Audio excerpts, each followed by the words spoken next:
Hey guys, welcome to TST Garage. I'm Bart, and in this episode I have a beautiful brand new 2024 and up Kawasaki Ninja 500 in the workshop. I will be discussing the several different options of fender eliminator that we offer for this bike. Currently there are 4 options, one of them being the very bare bones standard that replaces the fender without any additional closeout components. Then we have our standard Elite 1 that comes with the bracketry necessary for the remount of the license plate, as well as a closeout kit that will close the holes left behind by the removal of the fender. Then we have the Elite 1 adjustable that also builds on the closeout but gives you the added functionality of angle adjustment for your license plate hanging. And then we have our low mount that comes with the closeout that replaces the fender in its mounting position and mounts your license plate deep under the seat. That may not be for everyone. Please make sure that in your jurisdiction these things are allowed, otherwise it'll be for show bike and off-road use only. In this segment we're going to focus on the installation of our standard fender eliminator that you see in front of me. This bracket is constructed of stainless steel, laser cut and powder coated. Very nice, simple. It is the least expensive option that we offer. It comes with all of the installation hardware that you see in front of me. The longer screws, the washers, and the nuts will be for the purpose of mounting the bracket to the bike, and the 2 larger M8 nuts will be for the purpose of closing out the screw holes that are left behind by the removal of the fender. One note that I need to make here is that this very simple kit that is meant to compete with other bare bones systems out there on the market that are beginner friendly does not require any permanent modifications to the bike, but it does not have a means of closing out the holes left behind by the fender. If you need any of those features, our upper level Elite 1 fender eliminators will do the job for you. Now this is just one of the installations. We do have 3 other kits. I invite you to watch the videos before you commit to buying this kit and installing it. We have a dedicated video to each one of the other kits that we have, so that way you can get your research done ahead of time and make your selection from there. Here's an important note that you should know before committing to buy and install this system.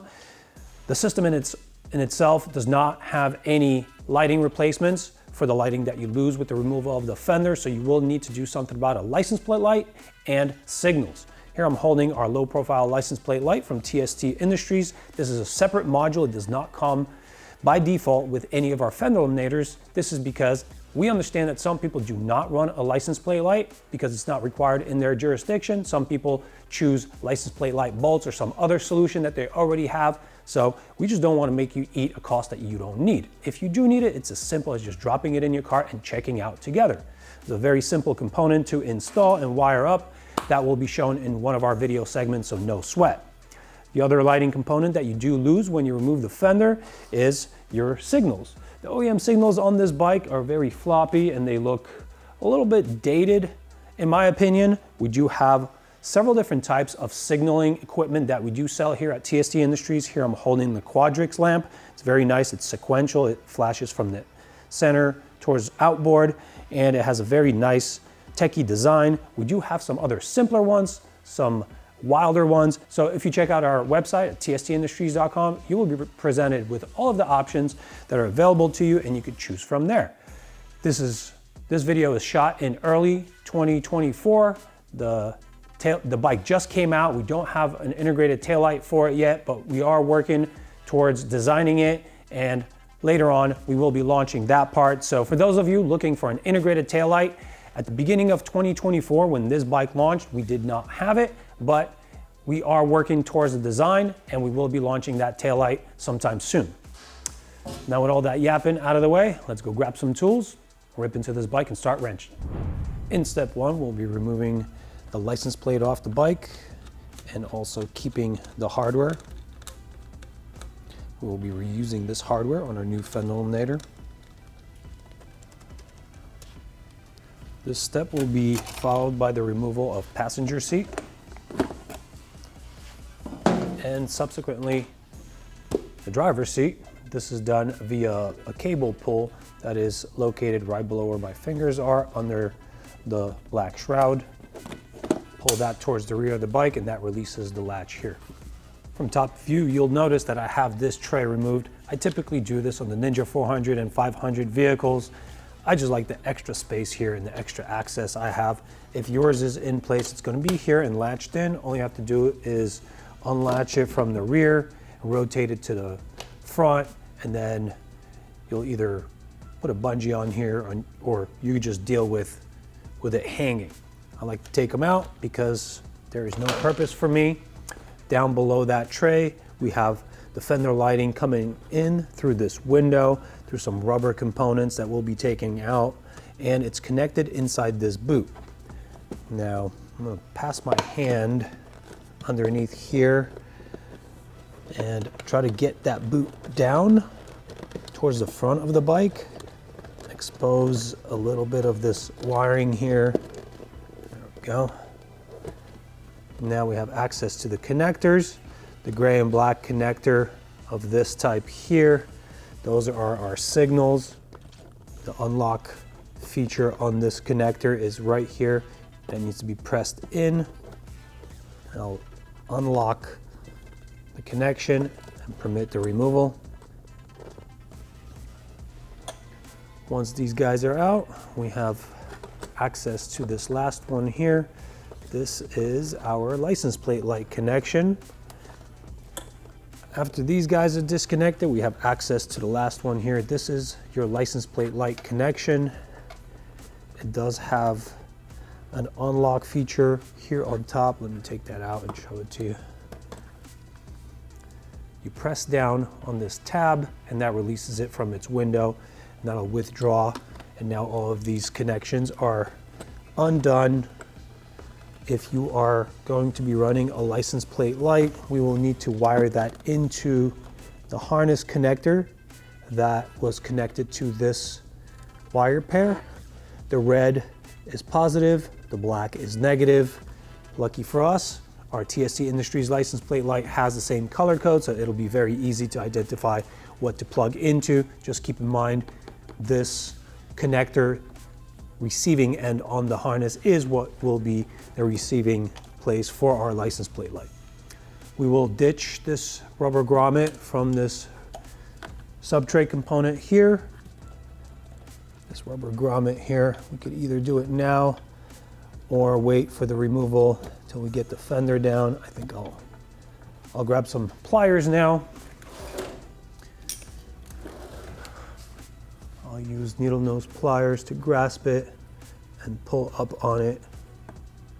Once it clears out of its pocket, you'll notice that it does have a split on the leading edge here. That can come out. Now we can get the connectors and wires out. Now they're all the way at the bottom of the bike, and the remaining step for the removal of the fender will be to remove these 4 fasteners using a 5mm Allen.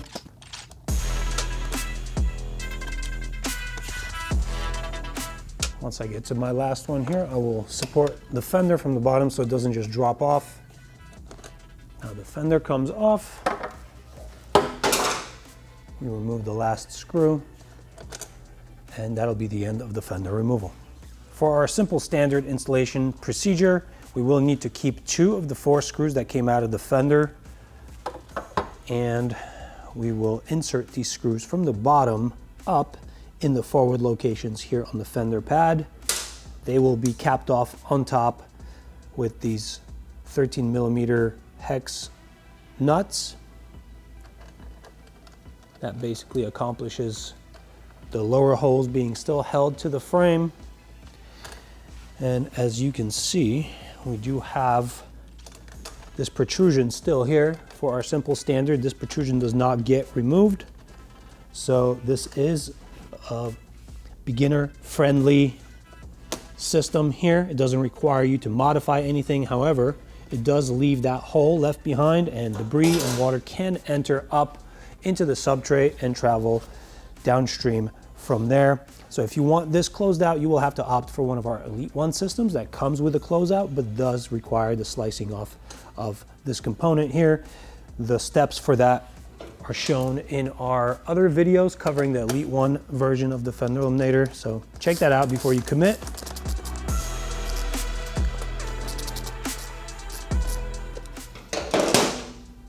Now the stack up will be the bracket right to the sub tray. That will receive a screw and a smaller washer from the bottom in each one of the holes, like so. That goes through the rear hull, and then up on top, we'll drop the larger washer onto that screw protruding on top through the frame, and then cap that off with our M6 smaller nylock nut, making sure the metal end goes on first, and then the nylock locking element is positioned to the top.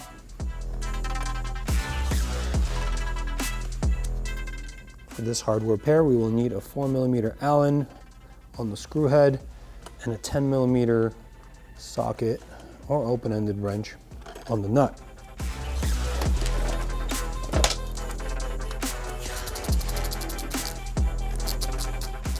I like to get the nuts close to bottom out, but not completely tighten the connection, because the mounting surface on this bracket is slotted, so we do have some side-to-side motion. I'm going to want to center it and position it to my liking before I tighten down all the way. And that is just done visually. There's a nice center line to this tail light that is very visible. And we can cue our license plate light routing slot in the bracket right in line with that line on the tail light, and then tighten down all the way.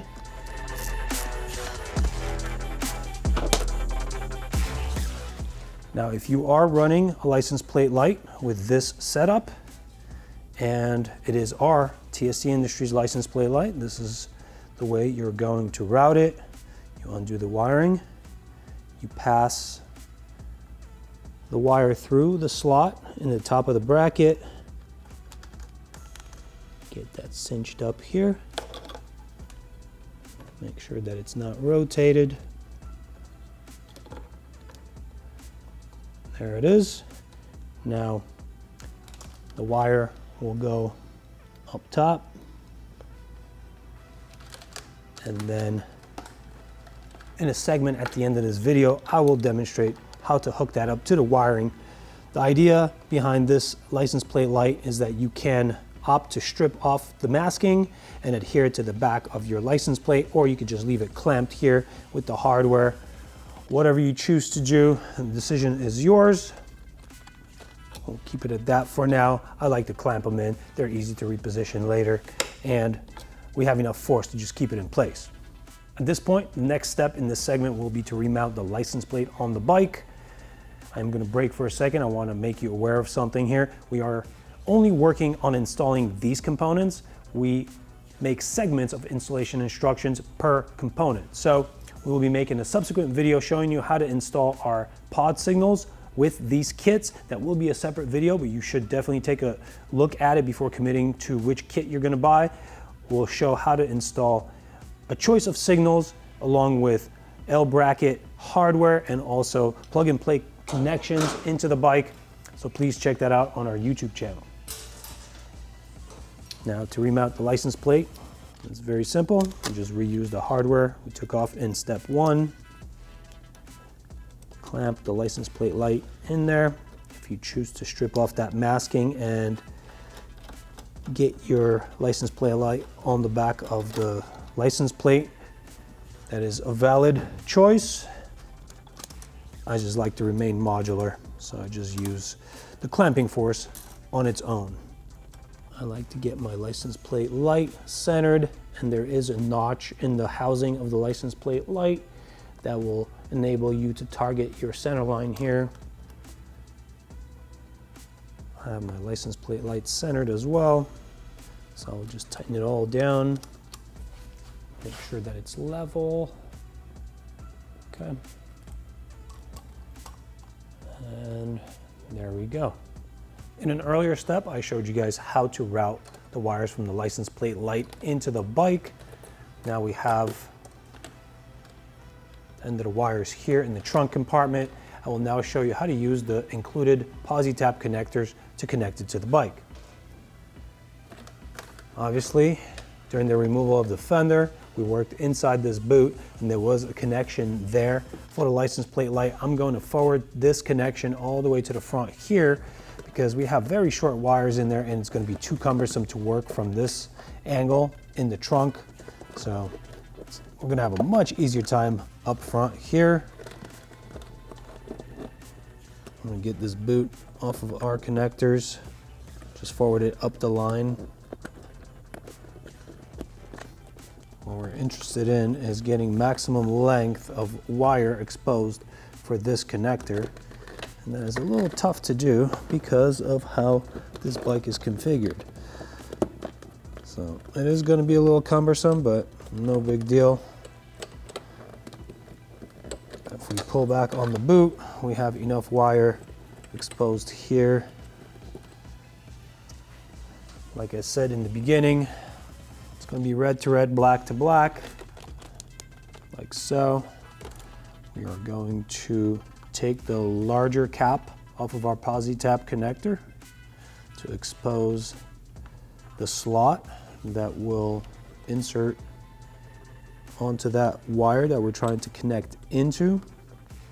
And we're going to thread this portion back on. It does have a tiny little piercing element in it that will pierce through the wire shielding and make a connection into the conductor in there. I'm going to pre-configure both of these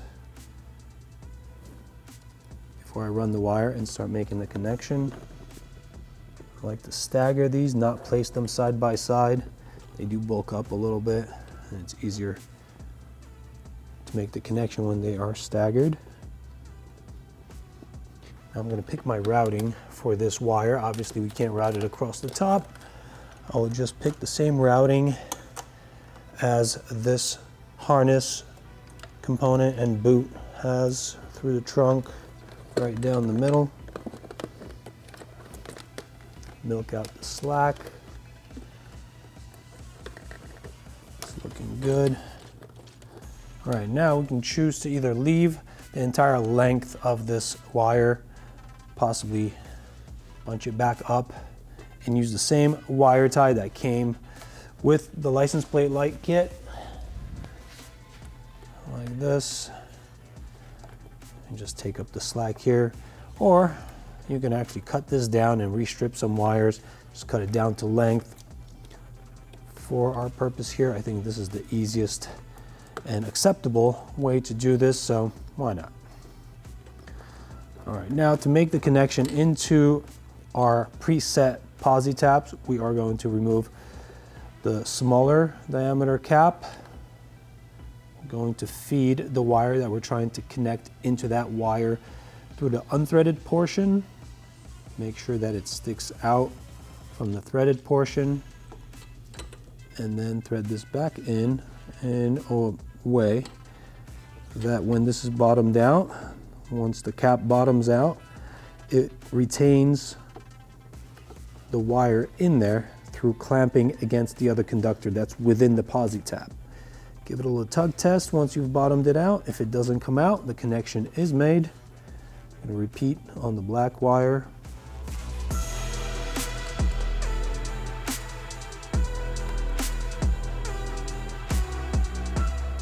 Now before we put everything away, I want to power up the bike, make sure that our license plate light is working. In fact, we do have connection and it is working. So now I will just wrap this back up into that boot, replace the boot in the location it came from. Make sure that I don't tug any of the wires, not yank them back out of the connections that we just made.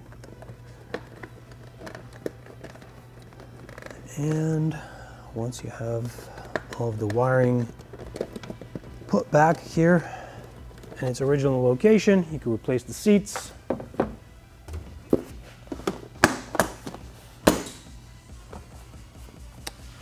And now, installation is complete. And with that, we've totally revamped the rear section of our all-new 2024 Kawasaki Ninja 500. As you can see, we were able to streamline the look of this bike by ditching the OEM Fender and saving some weight. And best of all, this Fender Eliminator option required no modifications.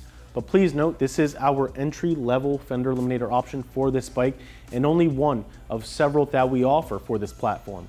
If you want to check out those other options, they do have their own respective installation videos, but best of all of this information can be found in one centralized location on our website, tstindustries.com, or you can hit the link in the description to check that out. I want to give a special thank you to Bart for guiding us through this installation process. If you haven't already, hit that subscribe button and turn notification bell on. We have a ton of content coming out for the Ninja 500 and a few other models that will be making their way into our garage. And lastly, don't forget to stop by our social media pages, Facebook, Instagram, Twitter, all username TST Industries. For now, this has been Mark and Bart from the TST Garage, and we'll catch you next time. Ride safe.